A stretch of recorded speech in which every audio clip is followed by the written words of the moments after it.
하나님의 말씀 다 같이 함께 읽겠습니다. 오늘 말씀은 야고보서 3장 1절에서 12절 함께 읽겠습니다. 야고보서 3장 1절에서 12절 말씀 함께 읽겠습니다. 내 형제들아, 너희는 선생된 우리가 더 큰 심판을 받을 줄 알고 선생이 많이 되지 말라. 우리가 다 실수가 많으니 만약 이래 실수가 없는 자라면 곧 온전한 사람이라.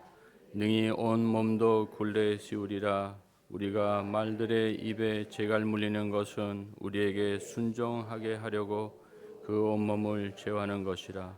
또 배를 보라. 그렇게 크고 광풍에 밀려가는 것들을 지극히 작은 키로서 사공의 뜻대로 운행하나니, 이와 같이 혀도 작은 지체로되 큰 것을 자랑하도다. 보라, 얼마나 작은 불이 얼마나 많은 나무를 태우는가. 혀는 곧 불이요 불의의 세계라. 혀는 우리 지추 중에서 온몸을 더럽히고 삶의 수레바퀴를 불사르나니, 그 사르는 것이 지옥불에서 나느니라.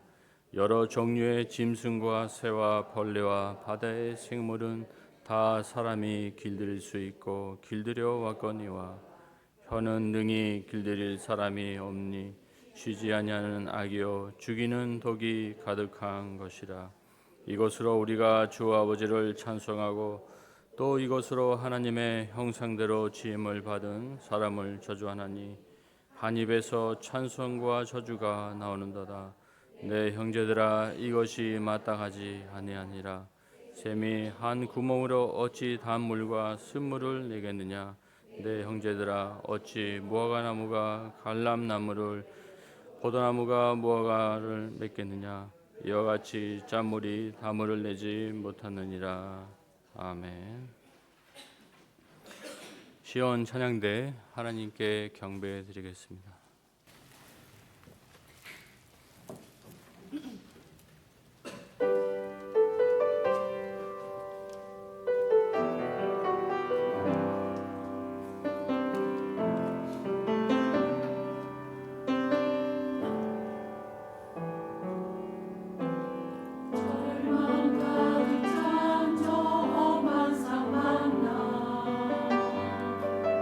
모르고 싸워서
오늘은 박흥열 목사님 나오셔서 길들여지지 않는 혀라는 제목으로 말씀 전해주시겠습니다. 많은 은혜 받으시기 바랍니다. 함께 기도하시겠습니다.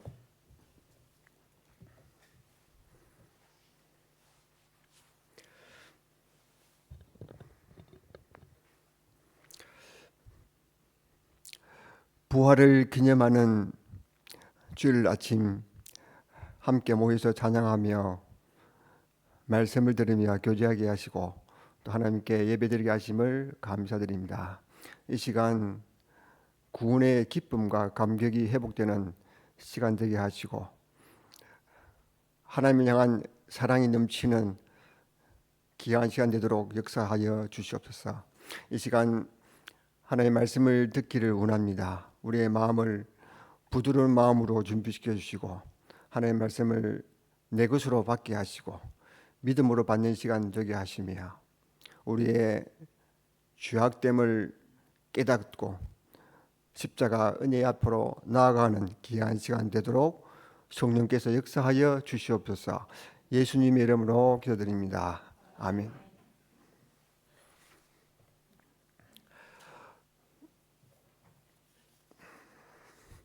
제가 얼마 전에 누군가에게 반가운 마음에 한마디를 던졌다가 집에 돌아오는 내내 그 말이 마음에 걸려 생각을 많이 했습니다. 왜 그랬을까? 왜 그렇게 생각 없이 말을 했을까 하고 후회를 많이 했습니다. 내가 이러고도 말에 대해서 말씀을 나눌 수 있는 자격이 있을까?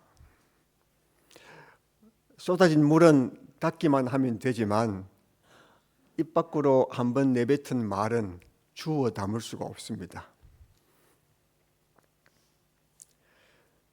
말씀을 준비하는 내내 제가 참 말에 실수가 많다는 것을 새롭게 깨달았습니다.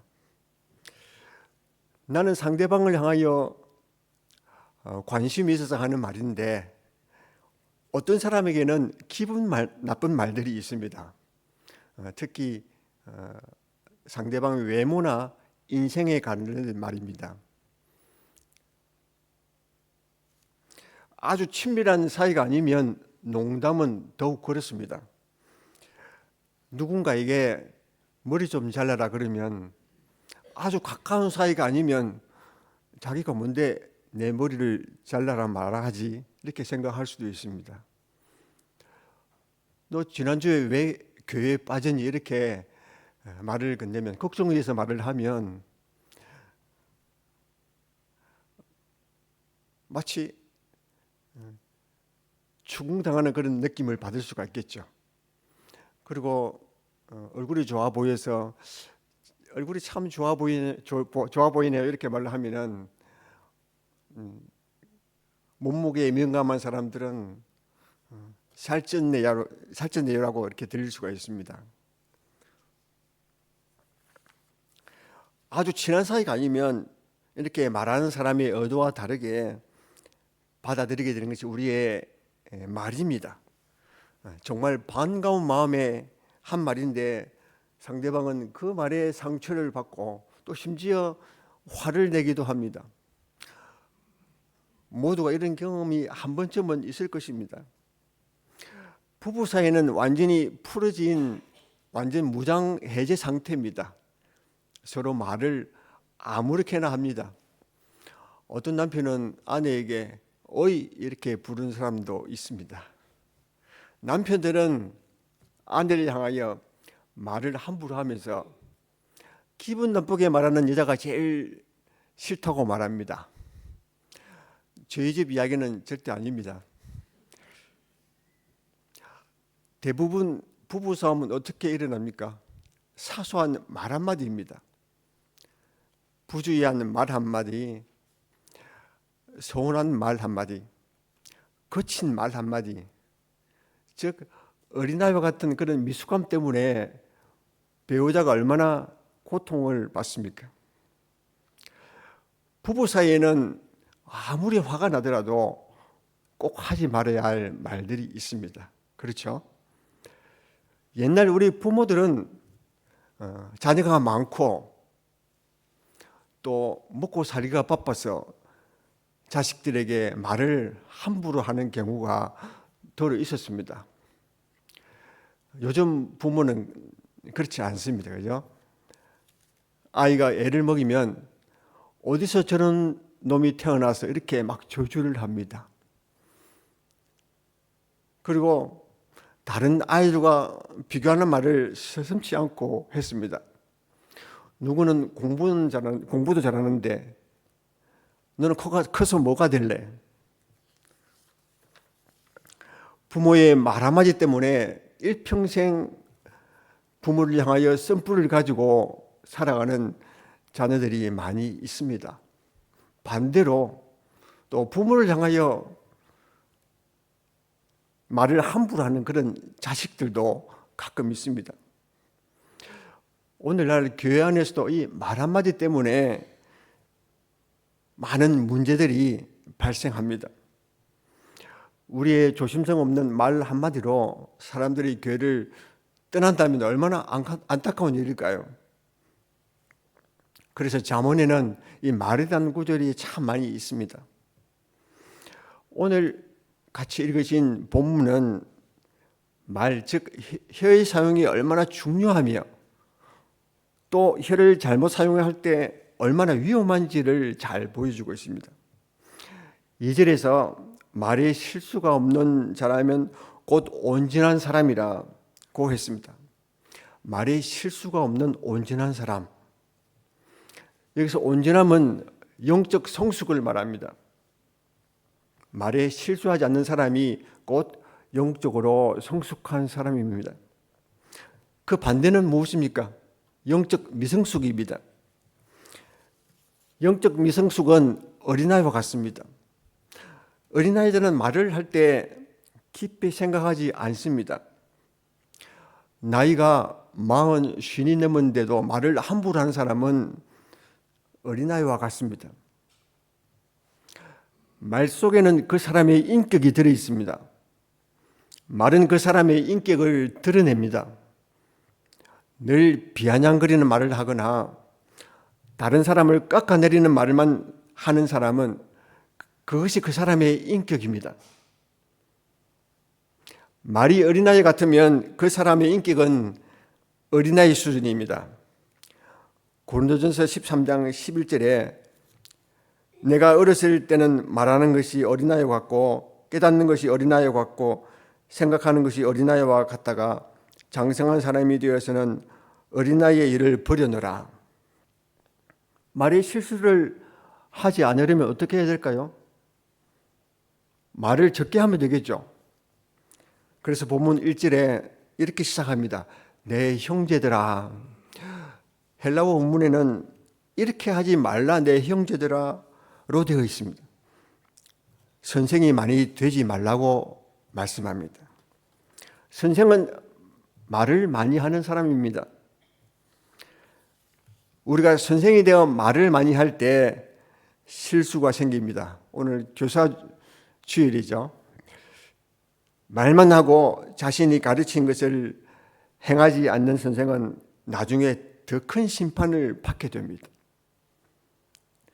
여러분은 오늘 듣고만 있지만 저는 말을 많이 해야 됩니다.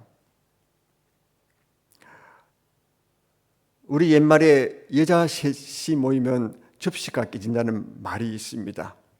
그만큼 여자들이 말을 많이 한다는 표현입니다. 꼭 그렇지만은 않습니다. 사실은 남자들이 모여서 이야기하는 것을 들으면요, 여자들보다 더 시끄러울 때가 많습니다.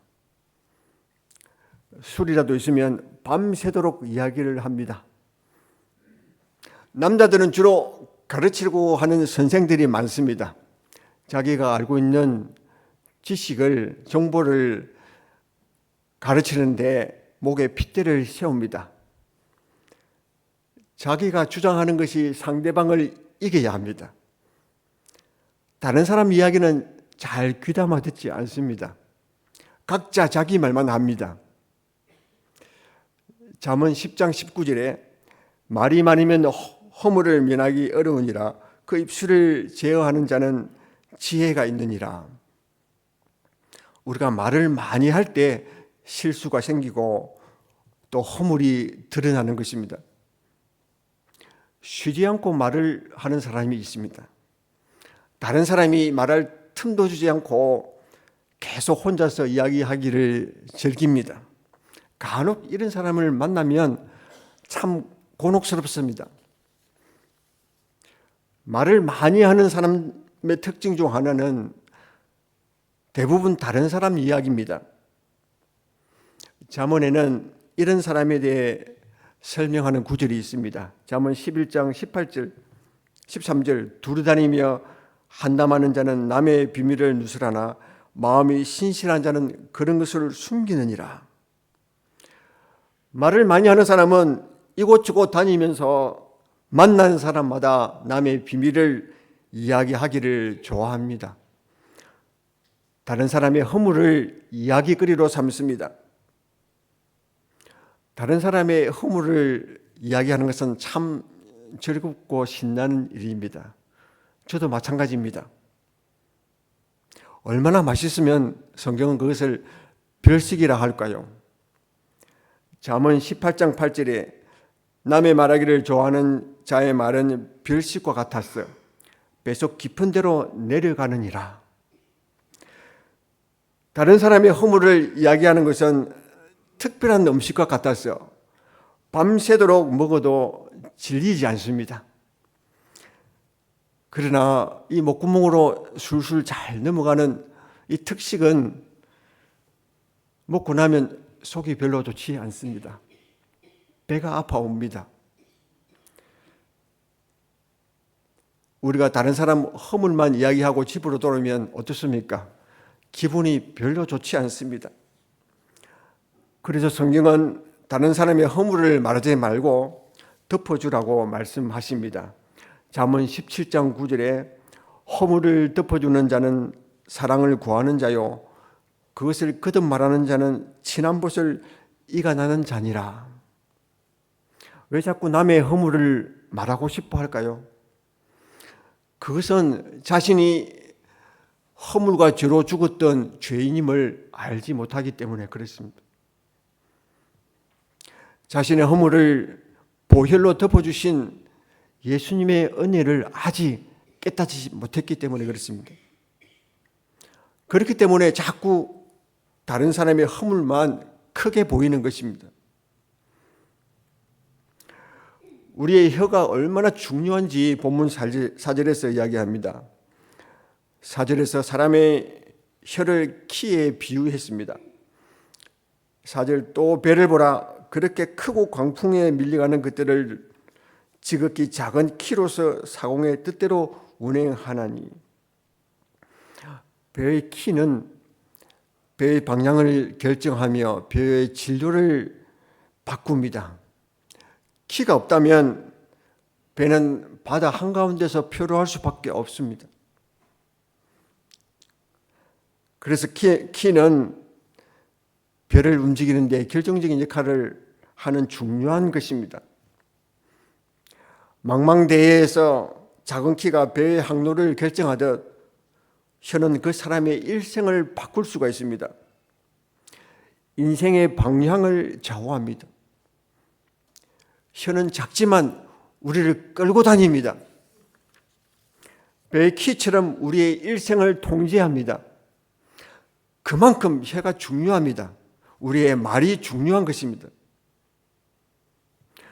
그런데 이 중요한 혀를 잘못 사용했을 때 어떤 일이 일어날까요? 그 위험성이 5절에 있습니다. 본문 5절에 이와 같이 혀도 작은 지체로 돼 큰 것을 자랑하도다. 보라 얼마나 작은 불이 얼마나 많은 나무를 태우는가. 혀는 곧 불이요 불의의 세계라. 혀는 우리 지체 중에서 온몸을 더럽히고 삶의 수레바퀴를 불사르나니 그 사르는 것이 지옥불에서 나느니라. 정말 무시무시하지 않습니까? 혀는 불과 같아서 그것이 통제되지 않을 때 걷잡을 수 없습니다. 온 산을 태우는 큰 산불을 여러분 보셨을 겁니다. 저도 어릴 적에 겨울철만 되면 가끔씩 산불이 나곤 했습니다. 산불이 나면 온 동네가 발칵 뒤집힙니다. 많은 사람들이 올라갑니다. 나중에 산불의 원인을 알아보면 누군가가 버린 담뱃불입니다. 큰 산불은 아주 작은 불꽃에서 시작 중입니다. 화재의 시작은 작은 불씨입니다. 우리 혀도 아주 작지만 불처럼 모든 것을 태우고 파괴하는 위력을 가지고 있습니다. 이 혀는 자신을 더럽히고 다른 사람을 다치게 하고 심지어 다른 사람을 죽일 수도 있습니다. 자신과 다른 사람의 인생을 불사릅니다. 그래서 성경은 이 혀를 불의의 세계, 즉 악이라고 했습니다. 8절에 혀는 능히 길들일 사람이 없나니 쉬지 아니하는 악이요 죽이는 독이 가득한 것이라. 이처럼 우리의 혀는 우리의 이웃을 파괴합니다. 다른 사람을 죽입니다. 왜냐하면 이 혀에 무슨 독이 들어있기 때문입니다. 어떤 사람은 칼로 찌름같이 함부로 말을 합니다. 과격합니다. 자신의 과격한 말이 다른 사람을 얼마나 다치게 하는지 전혀 알지 못합니다. 이처럼 제어되지 않는 혀는 마치 도끼와 같습니다. 치명적인 흉기입니다. 인체 중에 가장 무서운 기관이 바로 이 혀인 것입니다. 우리 옛말에도 이런 말이 있습니다. 혀 밑에 도끼들이 있다. 여러분, 혀 밑에 도끼를 하나씩 숨기고 다니고 있습니다. 그래서 성경은 우리에게 재갈을 물리라고 말씀하시는 것입니다. 말을 함부로 하지 않게 통제하라는 것입니다. 재갈은 말을 제어하고 통제하는 것입니다. 말은 힘과 기운이 넘쳐나지만 그 재갈로 인하여 통제를 당합니다. 야고보서 1장 26절에 누구든지 스스로 경건하다 생각하며 자기 혀를 재갈 물리지 아니하고 자기 마음을 속이면 이 사람의 경건은 헛것이라. 우리의 혀에 재갈을 물리지 않으면, 우리의 혀가 잘 제어되고 통제되지 않으면 다른 사람을 죽이는 무서운 흉기가 되는 것입니다. 우리가 다른 사람을 향해 내뱉은 말에 대해 하나하나 하나님 앞에 신문을 받아야 할 때가 다가옵니다. 독이 든 말 한마디가 내 형제를 찔러서 교회를 떠나게 했는데 너 그거 기억하니? 라고 하나님은 하나하나 따지실 것입니다. 마태복음 12장 36절에 내가 네게 이르노니 사람이 무슨 무익한 말을 하든지 심판날에 이에 대하여 신문을 받으리니 네 말로 어렵다 함을 받고 네 말로 정죄함을 받으리라. 우리가 하는 말에 대한 가장 강력한 경고입니다. 그래서 야고보는 우리에게 말을 조심하라고 말하고 있는 것입니다. 우리의 혀에 재갈을 물리라고 경고하는 것입니다. 우리의 혀를 흉기로 사용하지 말라고 명령하는 것입니다. 그런데 여러분, 우리의 혀를 과연 길들일 수 있을까요? 오늘 제목이 길들여지지 않는 혀입니다. 최근에 저는 몽골 사람들이 독수리 잡는 영상을 본 적이 있습니다. 몽골 유목민들은 높은 산 바위틈에 있는 독수리 둥지를 찾아가서 새끼 독수리를 훔칩니다. 그리고 집으로 가져와서 이 새끼 독수리에게 먹이를 주기 시작합니다. 새끼 독수리가 어느덧 자라면 이 독수리로 하여금 여우를 사냥하게 시킵니다. 이미 독수리는 사람들에게 길들여져서 사냥은 독수리가 하지만 즉시 그 사냥감은 사람들이 와서 가로채 갑니다. 이런 방법으로 사람들은 여우의 털을 얻습니다. 닭도 훈련시키면 사람의 말을 듣습니다. 개보다 더 똑똑한 닭이 있습니다. 화장실 변기 위에 올라가서 볼일을 해결하는 그런 총명한 닭이 있는 거 아십니까?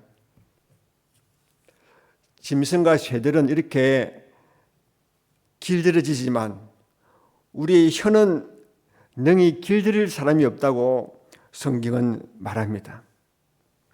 그래서 하나님을 찬양하고 그 입으로 하나님의 형상대로 지음받은 다른 사람을 저주하는 것입니다. 열심히 찬양하고 바로 예배당을 나오면서 주차장에서 서로 빠져나가겠다고 욕을 하면서 싸우지 않습니까? 혀가 잘 길들여지지 않지만 그러나 우리는 말을 조심하도록 힘써야 합니다. 늘 불평하는 말 대신에 감사하는 말, 다른 사람을 깎아내리기보다는 칭찬하고 따뜻한 말, 때에 맞는 말, 선한 말, 부드러운 말들을 하도록 힘써야 합니다. 저는 아르헨티나에 살면서 두 가지 말을 배웁니다. 그라시아스, 페르돈. 아르헨티나 사람들은 이 두 가지 말을 참 잘합니다. 버스에서 약간만 부딪혀도 페르돈 이렇게 들을 수 있죠. 자기가 응원하는 팀이 골을 넣으면 어떻게 말합니까? 그라시아 디오스. 한국에서는요, 지하철에 어깨를 부딪히고 아무 말도 없이 대부분 그냥 갑니다. 백화점이나 자동문이 없는 건물에 들어갈 때 손잡이로 문을 잡고 문을 열어주면 그냥 들어가 버립니다. 한국에서는 물건을 사고 나오면서 주인에게 감사합니다 이렇게 말을 하면 이상한 사람 취급받습니다. 아르헨티나 사람들이 물건을 사가면서 감사합니다 그러죠. 저도 처음에 참 신기했는데 저도 키오스크에 가서 껌을 사고 나오면서 그라시아 하고 나옵니다. 이렇게 감사합니다 말을 제일 잘하는 아르헨티나 사람들이 또 자기 팀이 골 못 넣을 때 또 운전대를 잡으면 제일 많이 하는 말이 욕입니다. 혀가 우리의 노력대로 순순히 길들여진다면 얼마나 좋겠습니까? 그러나 이 혀는 쉽게 길들여지지 않습니다. 그래서 우리는 기도할 수밖에 없습니다. 시편 기자는 이 길들여지지 않는 혀를 위해 이렇게 기도했습니다. 시편 141편 3절 여호와여 내 입에 파수꾼을 세우시고 내 입술의 문을 지키소서. 사람들을 만날 때마다 예배당에 들어오기 전에 하나님 내 입에 파수꾼을 세우시고 내 입술의 문을 지키소서라고 기도해야 합니다. 이 길들지 않는 혀 때문에 많은 사람들이 상처를 받습니다. 상처를 많이 주는 사람은 자신도 또한 상처를 잘 받습니다. 교회 안에서도 말 한마디로 서로 상처를 주고 상처받는 일이 종종 일어납니다. 교회는 은혜가 필요한 자들만 모여있기 때문에 그런 일들이 생기는 것입니다. 바깥에서 상처를 입고 교회 왔는데 또 교회에서도 상처받을 수가 있습니다. 다른 사람의 말에 쉽게 화가 즉시 반응해서 공격하는 나 자신을 보면서 아직도 나는 하나님의 은혜가 필요한 자이구나 라는 것을 깨달아가야 합니다. 그래서 그 하나님의 은혜만을 꼭 붙잡아야 합니다. 이런 나를 받아서 하나님의 자녀 삼아 주시고 그 하나님의 은혜를 깨닫고 나를 찌르는 말, 기분 나쁜 말, 조롱하는 말, 심지어 나를 무시하는 말까지도 다 품을 수 있는 저와 여러분이 다 되면 얼마나 좋을까요? 온갖 종류의 비난에도 그것을 상처로 받지 않고 다 받은 분이 딱 한 분 있습니다. 누굴까요? 예수님이죠. 예수님은 군병들이 희롱하는 말을 들었습니다. 또 지나가는 사람들이 자기 머리를 흔들며 예수님을 모욕했습니다. 아, 성전을 헐고 사흘에 짓는다는 자여, 네가 너를 구원하고 십자가에서 내려오랴. 그뿐만 아닙니다. 대제사장 서기관들과 장로들이 함께 예수님을 희롱했습니다. 제가 남은 구원하였으니 자기는 구원할 수 없도다. 지금 십자가에서 내려오라. 그러면 우리가 믿겠노라. 십자가에 못 박힌 한편 강도가 예수님을 비방했습니다. 네가 그리스도가 아니냐? 너와 우리를 구원하라. 손가락으로 꼭 누르면 죽을 수밖에 없는 개미와 같은 하찮은 인간이 창조주 예수님을 조롱하고 희롱하고 모욕했습니다. 그렇게 피조물로부터 모욕과 수치를 당하신 예수님을 이사야에서는 이렇게 묘사합니다. 이사야 53장 7절, 그가 곤욕을 당하여 괴로울 때에도 그의 입을 열지 아니하였으며 마치 도수장으로 끌려가는 어린 양과 털 깎는 자 앞에서 잠잠한 양같이 그의 입을 열지 아니하였도다. 베드로전서 2장 23절, 욕을 당하시되 맞대어 욕하지 아니하시고 고난을 당하시되 위협하지 아니하시고 오직 공의로 심판하시는 이에게 부탁하시며 친히 나무에 달려 그 몸으로 우리 죄를 담당하셨으니 이는 우리로 죄에 대하여 죽고 의에 대하여 살게 하려 하심이라. 그가 채찍에 맞음으로 너희는 나음을 얻었나니. 예수님은 모든 종류의 찌르는 말들을 다 받아내시고 참으셨습니다. 바로 저와 여러분을 위해서 그렇게 하신 것입니다. 그가 조롱과 멸시와 모욕을 당하신 것은 우리를 살리려 하심이며 그가 채찍에 맞음으로 우리가 나음을 얻었습니다. 그 예수님을 생각할 때 우리도 다른 사람의 모든 말들을 다 품고 받아들일 수 있는 것입니다. 다른 사람의 공격적인 말에도 전혀 문제없이 웃으면서 대답할 때 주님은 그런 우리의 모습에 얼마나 감동하실까요?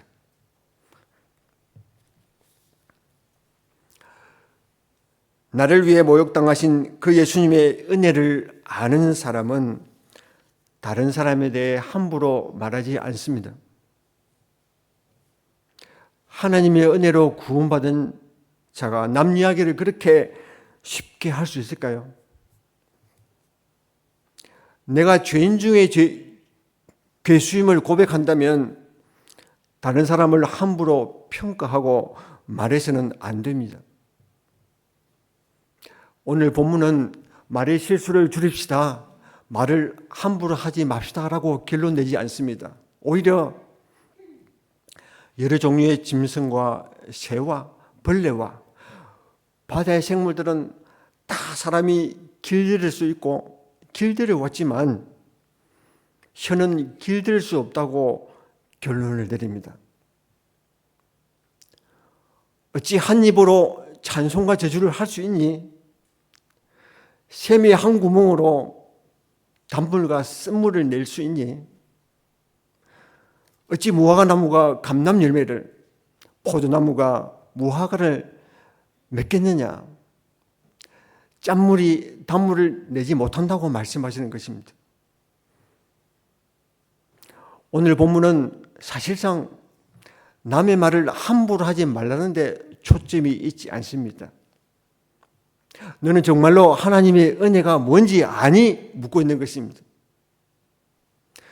하나님의 은혜를 아는 자는 혀로 남의 허물을 말하지 않는다는 것입니다. 하나님의 은혜를 거절받은 자가 어떻게 남의 허물, 약점, 죄를 공개할 수 있느냐는 것입니다. 자기도 하나님의 은혜가 아니면 언제든지 그 자리로 돌아갈 자이지 않습니까? 하나님의 은혜와 긍휼 앞에서 자신의 무력함을 처절하게 경험하지 못한 자는 반드시 다른 사람을 폄하하게 됩니다. 그런 사람들이 모인 곳이 지옥입니다. 다른 사람을 험담하는 순간 여러분의 혀는 지옥입니다. 그것이 살인입니다.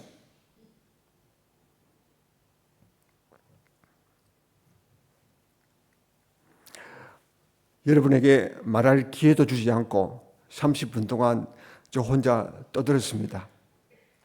30분 동안 아무 말 없이 다른 사람 이야기를 듣고만 있는 것은 굉장히 힘든 일입니다. 이제 여러분 예배당을 나가는 순간 말을 시작해야 합니다. 한마디 한마디 말을 할 때마다 내가 얼마나 약한지를 아셔야 합니다. 이 혀를 잠시라도 재갈 물려 통제하지 않으면 언제든지 다른 사람을 죽일 수 있기 때문입니다. 그렇기 때문에 말에 실수가 없도록 하나님을 꼭 의지해야 합니다. 하나님을 의지하면서 우리는 이렇게 기도할 수밖에 없습니다. 마지막으로 다 함께 시편 141편 3절을 읽고 제가 기도하고 마치겠습니다. 시작. 여호와여, 내 입에 파수꾼을 세우시고 내 입술의 문을 지키소서. 하나님 아버지, 은혜를 감사합니다. 우리 입에 파수꾼을 세우시고 우리의 입술을 지켜 주시옵소서. 우리의 입이 다른 사람을 죽이는 도구가 되지 않게 하시고 다른 사람을 위로하며 다른 사람을 살리는 생명의 샘이 되게 하옵소서. 예수님의 이름으로 기도합니다. 아멘.